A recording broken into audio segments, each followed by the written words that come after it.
Mesdames, Messieurs, bonsoir. Le foyer. Ce mot, à lui seul, évoque la chaleur, la sécurité, le refuge. C'est l'endroit où l'on ferme la porte, sur les bruits du monde, où l'on se retrouve soi-même entouré de ses souvenirs et de ses objets familiers. Pour beaucoup d'entre vous, votre maison est le fruit du travail de toute une vie, un sanctuaire sacré. Mais imaginez un instant que ce sanctuaire soit violé. Non pas par des cambrioleurs masqués venus briser une vitre en pleine nuit, mais par une menace bien plus insidieuse. Une menace qui a les clés de la porte d'entrée, une menace qui porte votre nom.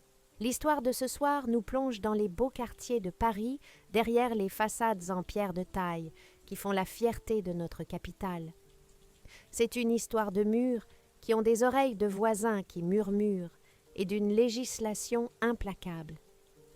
Mais c'est avant tout le drame d'une mère, Hélène, devenue étrangère chez elle, victime d'une forme d'esclavage moderne, orchestrée par celui qu'elle a mis au monde.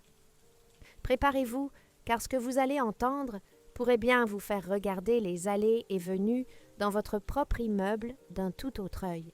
Tout commence dans l'atmosphère feutrée, mais électrique, d'une réunion que beaucoup de citadins redoutent, l'Assemblée générale de copropriété. Nous sommes dans le 16e arrondissement de Paris, avenue Henri-Martin.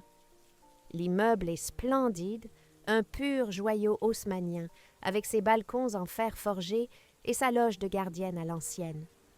Ce soir-là, les copropriétaires sont réunis dans le hall d'entrée, assis sur des chaises pliantes inconfortables. L'air est saturé de parfums coûteux et d'une tension palpable. Au fond de la salle, assise seule, se trouve Hélène. 74 ans, une élégance discrète, le genre de femme qui ne sort jamais sans son collier de perles et un léger trait de rouge à lèvres. Elle serre son sac à main sur ses genoux comme une bouée de sauvetage.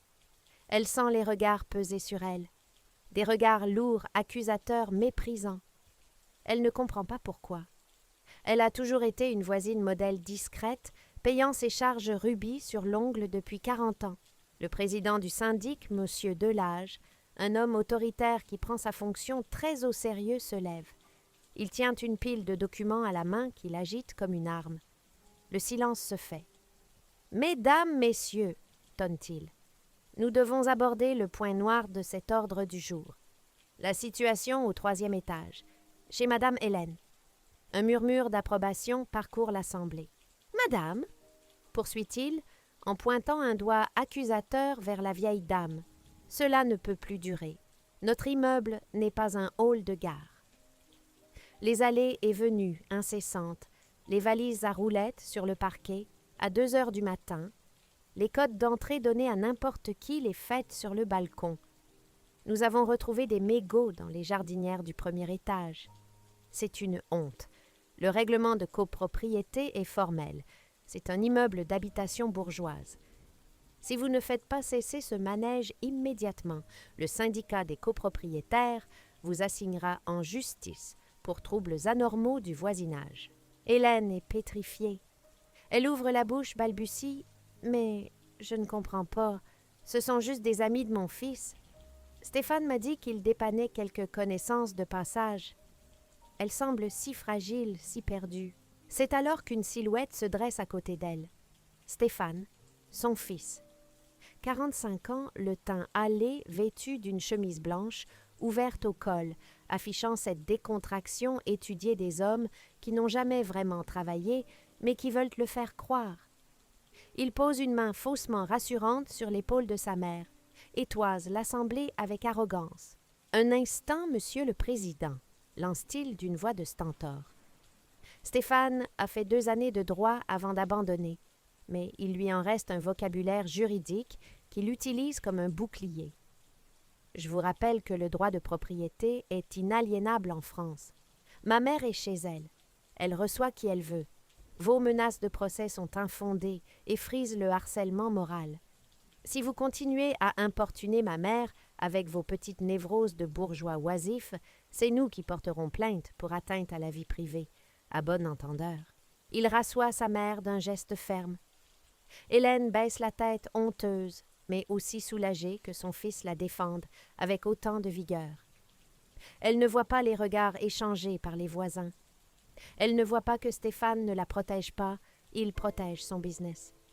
Car ce que Hélène ignore ou refuse de voir, c'est que son appartement familial, ce lieu chargé de mémoire, est devenu une usine à cash. Pour comprendre comment Hélène en est arrivée là, il faut remonter quelques années en arrière. Hélène est veuve. Son mari notaire lui a laissé ce magnifique appartement de 150 mètres carrés et une retraite confortable, mais pas mirobolante. Elle vit seule, entourée des souvenirs d'une vie heureuse. Stéphane, lui, est ce qu'on appelle poliment un phénix, qui ne renaît jamais de ses cendres. Après une série d'échecs professionnels, de projets grandioses, avortés et de création d'entreprises fantômes, il est revenu vivre chez maman après son deuxième divorce. Au début, c'était temporaire. Juste le temps de me refaire maman, disait-il. Hélène était ravie. La solitude lui pesait. Avoir son fils à la maison, c'était retrouver un peu de vie, entendre des pas dans le couloir, cuisiner pour deux. Mais Stéphane a changé. L'oisiveté est mauvaise conseillère. Il a commencé à regarder l'appartement non plus comme un foyer, mais comme un capital inexploité. 150 mètres carrés en plein Paris vide, la moitié du temps. Une hérésie économique selon lui. Le piège s'est refermé doucement. Un jour, il lui a fait signer des papiers. « C'est pour l'assurance, maman, pour couvrir mes affaires. » En réalité, c'était une procuration et des documents pour modifier les contrats d'électricité et Internet. Puis, il lui a parlé de l'économie du partage. « Tu sais, maman, j'ai des amis étrangers, des architectes, des avocats qui cherchent des endroits calmes. Ils paieraient bien pour loger ici quelques jours quand ils sont à Paris. Ça nous ferait un complément de revenus pour refaire la toiture de la maison de campagne. » Hélène, confiante, a accepté. Elle n'imaginait pas la suite. Stéphane a inscrit l'appartement sur toutes les plateformes de location courte durée, Airbnb, Booking, Abritel. Mais pas sous son nom, bien sûr. Il a utilisé l'identité numérique de sa mère, créant de fausses adresses mail. Il a présenté l'appartement comme un palace parisien. Et les réservations ont commencé à pleuvoir. 300 400, puis 500 € la nuit. Mais pour louer un appartement entier, il faut qu'il soit entier. Et c'est là que le calvaire d'Hélène commence véritablement. Stéphane a mis en place une logistique militaire digne d'un camp de travail. Pour maximiser les profits, il loue les 3 chambres principales et le grand salon. Où dort Hélène? Dans la petite pièce de service, non. Elle est trop encombrée par les stocks de draps et de serviettes. Hélène dort sur le canapé du petit boudoir d'entrée, une pièce de passage sans fenêtre directe. Chaque soir, elle déplie ce clic-clac inconfortable qui lui brise le dos.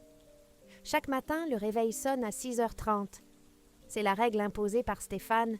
Il faut que tout soit rangé avant que les invités ne se lèvent pour leur café. Ils paient pour un appartement de standing. Ils ne veulent pas voir une vieille dame en chemise de nuit. Imaginez cette femme de 74 ans, se levant avant l'aube, pliant ses couvertures à la hâte, cachant son oreiller dans un placard et s'enfermant dans la cuisine pour ne pas déranger. Elle devient un fantôme chez elle. Elle doit marcher sur la pointe des pieds. Elle n'a plus le droit d'écouter sa radio le matin. Elle n'a plus le droit d'utiliser sa propre salle de bain réservée aux clients VIP. Elle doit se laver aux gants de toilette dans l'évier de la cuisine. Mais l'exploitation ne s'arrête pas à l'espace. Elle devient physique. Stéphane, qui encaisse l'argent sur un compte en ligne caché, refuse de payer pour le ménage. « Ça coûte trop cher, ça rogne ma marge, » dit-il.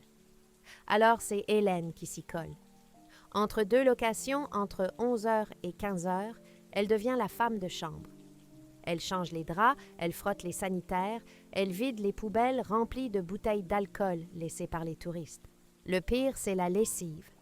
Stéphane trouve que l'électricité coûte trop cher pour faire tourner les machines à la maison. Il envoie sa mère à la laverie automatique 3 rues plus loin. Nous entrons maintenant dans la phase la plus sombre de cette descente aux enfers. C'est l'hiver. Il fait froid à Paris, un froid humide qui pénètre les os. L'ascenseur de l'immeuble, un vieux modèle capricieux tombe en panne. C'est fréquent dans ces vieux bâtiments. Il faut attendre la pièce de rechange pendant 3 semaines. Hélène habite au 3e étage. Pour vous et moi, c'est faisable. Pour une femme âgée, souffrant d'arthrose, chargée comme une mule, c'est l'Everest. Imaginez la scène. Hélène, emmitouflée dans son manteau, traîne une valise énorme. À l'intérieur, 10 kilos de draps sales, de serviettes humides. Elle monte les marches une par une. Elle s'arrête à chaque palier, le souffle court, le cœur battant la chamade. Elle a mal. Ses mains sont gercées par le froid et les produits ménagers. Dans l'escalier, elle croise parfois des voisins. Ils la regardent avec un mélange de pitié et de suspicion. Ils entendent le bruit des roulettes de la valise, clac, clac, clac sur les marches. Ils pensent qu'elle part en voyage. Ils ne savent pas qu'elle part au bagne. Mais dans cet immeuble, il y a un œil qui voit tout. Monsieur Morel. Il habite au 4e, juste au-dessus. C'est un homme sec veuf, lui aussi taciturne. Ancien fonctionnaire au ministère des Finances, il a passé 40 ans à traquer la fraude. Il a l'œil professionnel. Il observe. Il voit les touristes qui changent tous les 3 jours. Il voit les boîtes à clés installées illégalement sur la grille d'entrée. Et surtout, il voit Hélène. Un midi, M. Morel traverse le parc voisin. Il fait gris. Sur un banc, il aperçoit une silhouette familière. C'est Hélène. Elle est assise recroquevillée. Elle mange un sandwich maigre, un morceau de pain avec un peu de jambon. Pourquoi mange-t-elle dehors? Par ce froid, Morel s'approche. Madame Hélène, tout va bien. Hélène sursaute comme une enfant prise en faute. Elle essaie de cacher son repas. Oh, monsieur Morel, oui, je prends l'air. Il fait bon, n'est-ce pas? Morel n'est pas dupe. Il sait qu'il fait 4 degrés. Il comprend soudain, elle ne peut pas rentrer chez elle. L'appartement est occupé. Elle est à la rue, littéralement mise à la porte de son propre domicile, le temps que les locataires déjeunent. Morel s'assoit à côté d'elle. « Hélène, dit-il doucement, ce que fait votre fils est illégal. Vous le savez. » À ces mots, le visage d'Hélène se décompose. La peur, une peur panique, envahit ses yeux. Elle agrippe le bras de son voisin. « Non, je vous en supplie, ne dites rien, Stéphane m'a expliqué. Si on parle, c'est moi qui irai en prison. Il dit que le fisc va me prendre l'appartement, qu'ils vont saisir ma retraite pour fraude fiscale. Il dit que je suis complice. Voilà l'arme absolue de Stéphane. La peur du gendarme, la peur de l'administration. Pour cette génération, être en règle est une question d'honneur. Stéphane a terrifié sa mère en lui faisant croire qu'elle était la coupable, qu'elle était hors la loi et que lui seul pouvait la protéger en gérant le business. Il l'a rendue captive par la menace fiscale. Il dit que, si je me plains, le juge me mettra sous tutelle et m'enverra en maison de retraite, ajoute-t-elle en sanglotant. Monsieur Morel serre les mâchoires. Il a vu beaucoup de fraudeurs dans sa vie, mais les ordures qui s'attaquent à leur propre mère, c'est une catégorie à part. Il se lève, aide Hélène à finir son pain et lui dit « Rentrez chez vous quand vous pourrez, Hélène. Ne vous inquiétez pas, je vais m'occuper de tout. » Mais pas comme Stéphane le pense. Monsieur Morel rentre chez lui. Il n'appelle pas la police tout de suite. Il fait ce qu'il sait faire de mieux, il monte un dossier. Il note les dates, les heures, les plaques d'immatriculation des VTC qui déposent les touristes. Il prend des photos discrètes. Et surtout, il rédige 2 lettres. La première est adressée à la mairie de Paris, au service de la protection du logement. La seconde, plus technique, est adressée à la Direction générale des finances publiques. Il sait exactement quels mots utiliser, quels articles de loi citer pour déclencher l'apocalypse administrative. Le temps de la justice administrative est parfois lent, mais quand il frappe, c'est avec la lourdeur d'un marteau-pilon. Nous sommes 3 mois plus tard. C'est un mardi matin à 8h13 précise. L'heure du laitier, ou plutôt l'heure des contrôles inopinés. Stéphane dort encore dans la chambre principale. Quand elle n'est pas louée, il daigne l'occuper. Hélène est déjà levée, elle a rangé son lit de camp, elle est dans la cuisine. On sonne à la porte. Un coup sec, autoritaire. Pas le coup de sonnette d'un ami. Stéphane se lève grognon en caleçon. Il va ouvrir pensant que c'est un livreur Uber Eats. Devant la porte, il y a 4 personnes. 2 agents assermentés de la mairie de Paris Badge autour du cou, un contrôleur des impôts, visage impassible, et un huissier de justice accompagné d'un serrurier au cas où. « Bonjour, monsieur. Contrôle de conformité de l'usage des locaux d'habitation et vérification fiscale. Nous avons un mandat. Stéphane blêmit. Il essaie de barrer la route. Vous n'avez pas le droit. C'est une propriété privée, ma mère d'or. » Mais il est trop tard. Les agents entrent. L'appartement ressemble à un hôtel. Dans le salon, 2 touristes américains prennent leur petit déjeuner effarés de voir débarquer la police. Dans une autre chambre, un couple d'Italiens sort la tête, paniqué. L'agent de la mairie note tout. Changement d'usage non déclaré. Location commerciale illégale. Absence de numéro d'enregistrement. Le contrôleur des impôts lui demande à voir Hélène. Où est la propriétaire en titre Madame Hélène R. Stéphane panique. Il sait que si sa mère parle, il est fini. Il court vers la cuisine, bouscule sa mère. « Cache-toi! Vite, dans l'armoire du fond! Ne sors pas, ils vont t'emmener en prison. » Hélène, terrorisée, obéit. Elle entre dans la grande armoire normande entre les manteaux d'hiver et les cartons de linge.